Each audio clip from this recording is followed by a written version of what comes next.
Namun begitu, saya kata bahawa yang diminta oleh sebahagian tim UMNO dikatakan adalah daripada dari what do you call that, dari Jalaluddin. Tapi mereka sebahagian yang mengatakan bahawa tak patut Jalal. Dia kena orang seperti orang lain, dan dikatakan Zahid campur tangan dengan menamakan Exco dan mungkin juga Menteri Besar. So benda ini bukan saya petikaikan, dipertikaikan oleh Rais Yatim. Beliau mengatakan pelantikan Menteri Besar orang luar dah masuk arena adat, kata Rais. Tidak lama selepas pelantikan Menteri Besar baru selesai, sudah muncul bayang-bayang bahawa konflik di negeri itu belum boleh dianggap selesai sepenuhnya. Malam tadi pengurusi Wawasan Negeri Sembilan, Rais Yatim, muncul di dunia maya dan mempersoalkan urusan pelantikan berkenaan. Dia yang juga bekas Menteri Kanan UMNO melontarkan beberapa soalan di sebalik pemilihan Adun Juasih Ismail Lasim, termasuk mendakwa wujudnya campur tangan dari luar dalam urusan adat dan perlembagaan Negeri Sembilan. Menurut Rais, kedudukan yang dipersoalkan ialah pertemuan Presiden UMNO Ahmad Zahid Hamidi yang menghadap Yang di-Pertuan Besar Negeri Sembilan Tengku Mukhris sebelum itu, dan dia tidak diperincikan kepada media. Apakah yang dibincangkan yang menyebabkan seorang luar masuk ke dalam arena adat dan perlembagaan Negeri Sembilan sehingga mencaturkan kedudukan seperti yang diketahui oleh umum pada hari ini, iaitu semalam hari Ahad kan. Seharusnya dalam keadaan Negeri Sembilan dari segi adatnya orang luar tidak boleh campur tangan. Tetapi ini sudah berlaku, dan dengan itu diketahui pada hari ini bahawa seseorang yang tidak disangka-sangka telah dilantik sebagai Menteri Besar. Jadi Rais Yatim sendiri daripada Parti Wawasan itu mempersoalkan pelantikan Ismail dan mengatakan, seolah-olah taklah mengatakan, menghinkan, memberi satu satu bayangan seolah-olah bahawa Zahid Hamidi yang telah campur tangan di dalam urusan ataupun di dalam pelantikan tersebut, dan menolak ke tepi seorang menteri besar yang lebih layak, dia kata. Rais turut mengaitkan pelantikan Ketua UMNO Kuala Pilah itu menjadi menteri besar dengan restu Undang Negeri Sembilan. Dalam soalan yang demikian, adakah Undang yang 4 bersetuju? Adakah Undang yang 4 diperhitungkan? Thank you Nur Azhar, upgrade membership. Setahu saya tidak ada. Bagaimana boleh pelantikan itu berlaku? Wallahualam. Tapi soalan yang menarik, tuan-tuan. Perlukah Undang 4 mengetahui tentang pelantikan menteri besar, ataupun dia hanya perlu sekadar yang kuasa yang di-Pertuan? Kerana Undang yang 4 itu mempunyai kuasa melantik yang di-Pertuan. Tetapi adakah pelantikan menteri besar itu perlu restu dan juga persetujuan yang di-Pertuan? Undang yang 4. Itu timbul persoalan lah. Ismail semalam mengangkat sumpah di hadapan Tengku Mukhris di Istana Besar. Antara yang dilaporkan hadir ialah bekas Speaker MK Ibrahim, Timbalan Pengurusi BN Muhammad Hassan serta adun-adun BN-PN yang lain. Ismail juga anggota Majlis Kerja Tertinggi UMNO, tidak pernah kalah daripada 1999. 6 penggal, 7 penggal dia dekat situ. Rais menyifatkan dalam keadaan pelantikan tersebut berlaku keciciran membalas budi pemimpin tertentu dari UMNO yang bertungkus lumus, dan beliau mempersoalkan jasa pengurusi UMNO Negeri Jalaluddin alias tidak dihargai, sedangkan ia sepatutnya diambil kira. Kan? Dia kata patut diambil kira. So hari ini dia masih lagi nak petikaikan. Tapi itu wawasan Wam Sam, tuan-tuan. Wam Sam. Di peringkat PAS tak kisah. Janji jadi kerajaan, dia tak kisah. So Tuan Ibrahim, Tuan Man hari ini mengeluarkan satu kenyataan, PN yakin jadi sebahagian dari Exco Kerajaan Negeri Sembilan. PN meletakkan keyakinan bahawa gabungan itu akan menjadi sebahagian daripada Kerajaan Negeri Sembilan susulan kerjasama mereka dengan BN. So dia kata Tuan Ibrahim berharap, dia percaya perkara itu akan diselesaikan. Dia berharap orang PAS juga dilantik sebagai Exco. Thank you Nur Azhar yang upgrade membership, thank you. Kan dia kata harap dilantik sebagai Exco katanya. So timbul persoalan, tuan-tuan. Bagaimana apa akan terjadi kalau sekiranya gabungan Yalah, yang diminta bergabung itu. Maksudnya daripada segi gabungan itu tidak berlaku. Maksudnya bagaimana kalau tidak berlaku gabungan? PAS tidak bergabung dengan BN. Maksudnya BN tiba-tiba pergi berjumpa dengan Pakatan Harapan katanya untuk membentuk kerajaan. Apa akan berlaku? Jadi hari ini Hasrizan Harun daripada PAS membuat satu komentar beliau lah kan. So adakah Negeri Sembilan akan bekerjasama atau tidak? Maksudnya BN akan bekerjasama dengan PAS atau tidak? Buat masa ini memang akan ada kerjasama lah dan mereka berharap akan ada kerjasama. Cuma kalau kita tengok daripada segi BN itu sendiri, dengan mereka tidak ada majoriti ya. BN tak cukup 19, dia 18 sahaja, dia perlu satu lagi. Jadi dalam katalah BN bergabung dengan katalah PH bergabung dengan Perikatan Nasional, dia akan jadi hung government. Sebab 18 dengan 18. Okay. So di Melaka bagaimana pula Ais? So kerjasama di Melaka, Rauf hari ini ada mengatakan satu kenyataan yang agak menarik lah. Dia mengatakan bahawa Melaka mungkin lain. Kerjasama di Melaka mungkin lain dan dia akan terbuka kepada semua orang. Maknanya apa Is? Maknanya berkemungkinan besar BN Melaka mungkin tidak akan bekerjasama dengan Perikatan Nasional.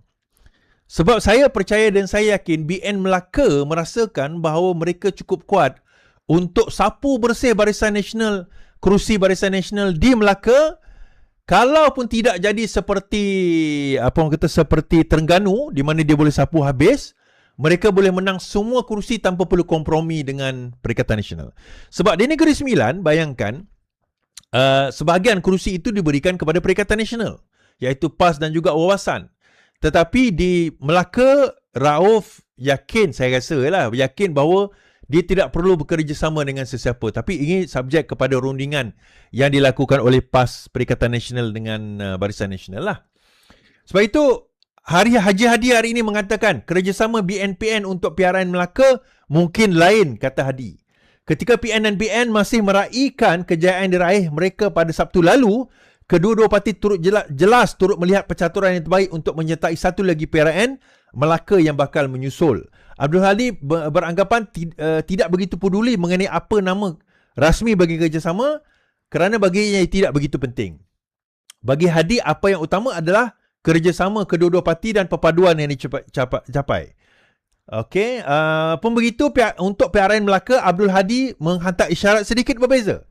Di sebalik tiada sebarang jawatan dalam PN, Abdul Hadi memberitahu media kerjasama seperti di Johor dan Negeri Sembilan tidak semestinya diulang di Melaka kerana tertakluk kepada perkembangan dan situasi setempat. Di Melaka mungkin cerita lain kerana di Melaka BN kosong dalam parlimen. Betul tuan-tuan? Dalam parlimen BN kosong, tetapi dalam DUN dia menang 21. So, PAS berkemungkinan diyakin bahawa kalau BN kosong, PAS, PN, Perikatan Nasional boleh masuk dan kalahkan Barisan Nasional. If that happen, tuan-tuan, advantage dia adalah kepada parti lain. Advantage dia ada kepada parti lain. Jadi, adakah Melaka ni akan mengikuti seperti Johor dan Negeri Sembilan? Berkemungkinan besar, no. Sebab saya nampak, yelah, macam kita katalah, PAS ni kalau dia rasa dia kuat, dia takkan bagi kedudukan kepada orang lain. Di Terengganu, saya ingat dulu masa PRN lepas kan. Bukan PRN lepas, yang sebelum itu, masa 2022 kot kalau tak saya masa tu kan. Dia tak bagi can kepada UMNO Barisan Nasional. Yalah, masa tu tak bergabung lagi lah kan.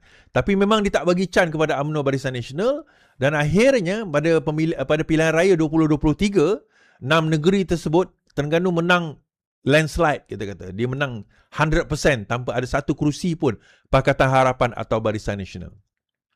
Jadi di negeri Melaka ni mereka yakin mereka boleh menang.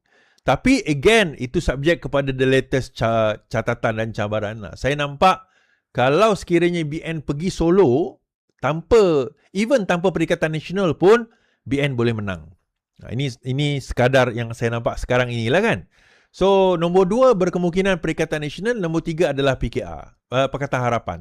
Kecuali di tempat DAP. Tempat DAP di Negeri Sembilan dan Negeri Melaka, kawasan DAP masih dilihat sebagai kuat, tuan-tuan, masih dilihat sebagai kuat. Baik, habis kat situ. So, saya nak cerita sikit tentang kenyataan Fauziah Saleh, kan. kenyataan Fuziah Saleh. 16 Ogos DAP akan memesyuarat stay atau keluar dari kerajaan. Diorang dah kata diorang tak akan keluar daripada kerajaan. Tapi tak tahulah kalau latest tiba-tiba dia berbuah fikiran kan. Okey, dikatakan, saya pun dah lupa, hari ni adalah hari ulang tahun PKR lah, yang ke-23 tahun. Okey, walaupun tewas berturut-turut, ini Fuziah Saleh kata, PKR tegaskan perjuangan belum selesai katanya. Perjuangan belum selesai. Sejak November lalu, nasib politik PKR dilihat semakin pudar susulan kekalahan berturut-turut 3 negeri dengan terbaru di Negeri Sembilan Sabtu lalu. Sempena ulang tahun ke-23, PKR hari ini melalui Setiausaha Agungnya Fuziah Saleh mengimbau perjalanan parti itu.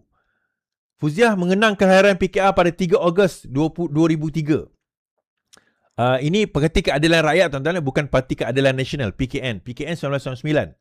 Di mana pada waktu itu Parti Keadilan Rakyat bergabung dengan Parti Rakyat Malaysia PRM yang lambang kepala kerbau tu, kepala lembu, Tengku Johnny pada 3 Ogos 2003. Sambil menyatakan bahawa detik bersejarah itu masih segar dalam ingatan. Saya katanya setahun selepas PKR ditubuhkan, parti menerima tamparan apabila kalah teruk pada tahun 2004 katanya. Kami yang merasakan perjuangan ini tidak akan mampu bertahan lama, tapi memilih untuk jalan terus ke depan dan belajar daripada setiap kelemahan sehingga kami berjaya mencipta sejarah dan menggagalkan 2/3 kerusi Parlimen PRU 2008 katanya. Alhamdulillah segala pengorbanan akhirnya membuahkan hasil. Untuk makluman bagi Fuziah, menafikan 2/3 tu pun saya ada kat dalam tu. Kan bersama dengan jentera-jentera pada waktu itu. Saya rasa Rafizi tak ada, masa itu dia tengah kerja. 2008 tu saya ada.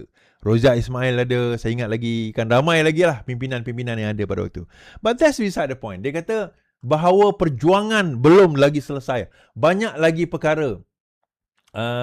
Dia kata banyak lagi perkara yang perlu hendak diselesaikan, dia kata.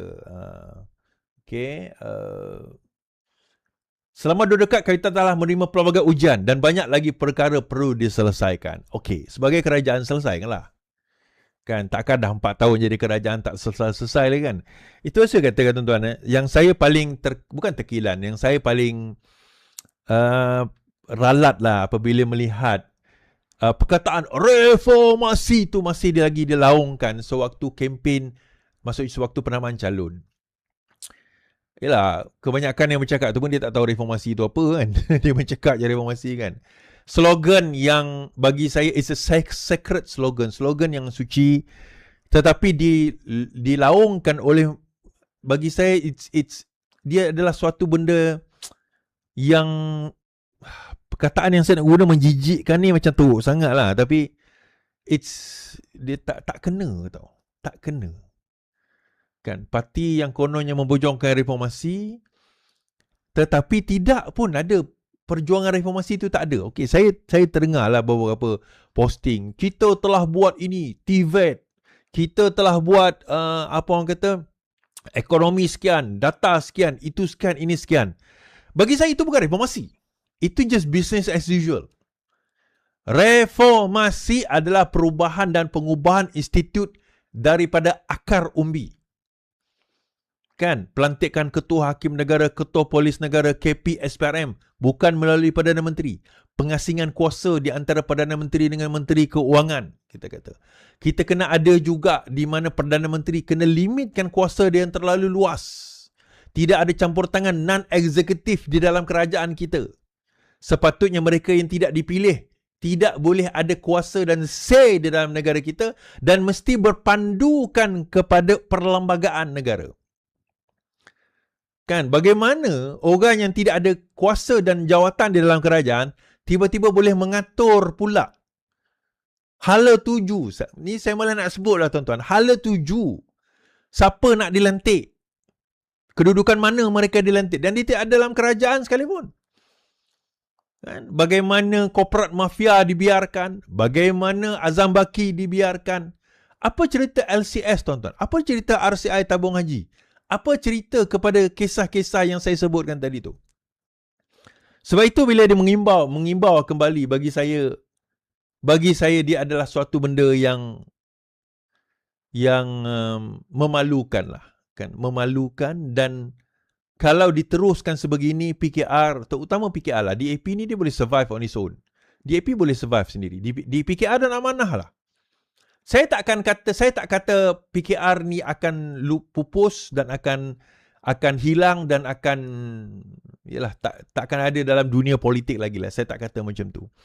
Tapi apa yang saya boleh kata adalah PKR berkemungkinan besar dia akan menjadi parti kecil yang hanya akan menempel di pilihan-pilihan raya tertentu. The only way forward nanti adalah dia kena bergabung dengan Bersatu lah. Itu je lah. Dan untuk dia bergabung dengan Bersatu, dia kena make sure bahawa Bersatu sekarang ini kena dilepaskan kes-kes mereka. So, dia ada setahun lagi, tuan-tuan. So, Bersatu kalau nak lepas kes tu, apa kata bergabung dengan PKR sekarang? Masuklah kerajaan, declare bahawa kami menyokong kerajaan Madani ni. Kami percaya Anwar Ibrahim sebagai Perdana Menteri yang bagus. Jadi dengan itu, apalah salahnya memberikan kami juga DNA atau DAS seperti 37 kes Zahid. 47 kes Zahid. Kan? Tolonglah. Kan? Guru. Tolonglah guru.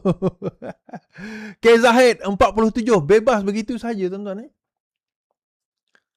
So, reformasi apa yang kita bicarakan?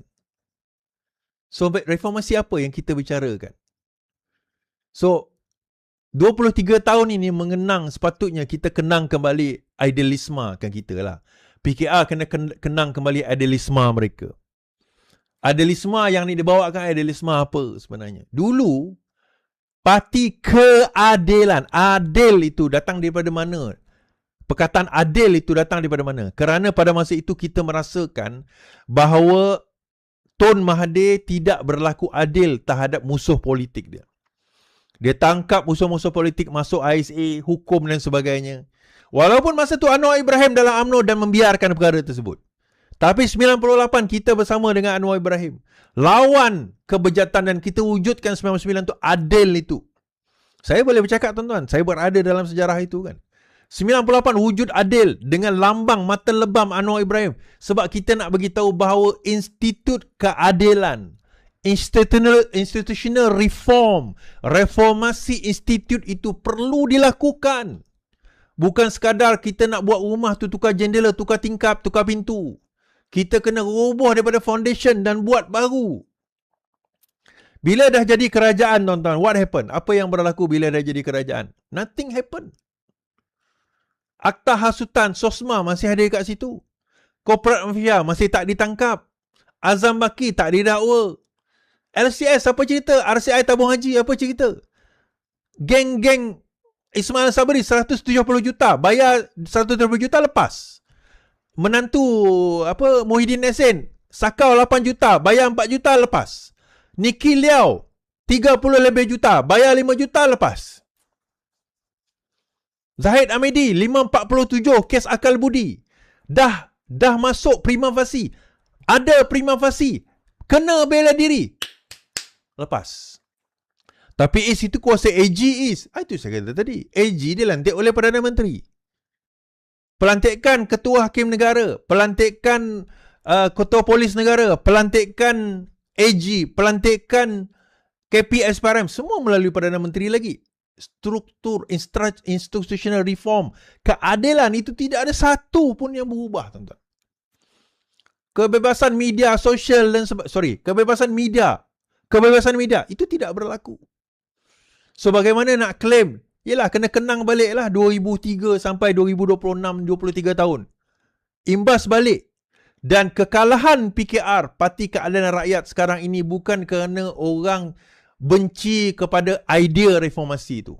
Bukan kerana orang termakan dengan hasutan bangsa dan agama. Tak, tuan-tuan. Pengundi sekarang ni bukan bodoh.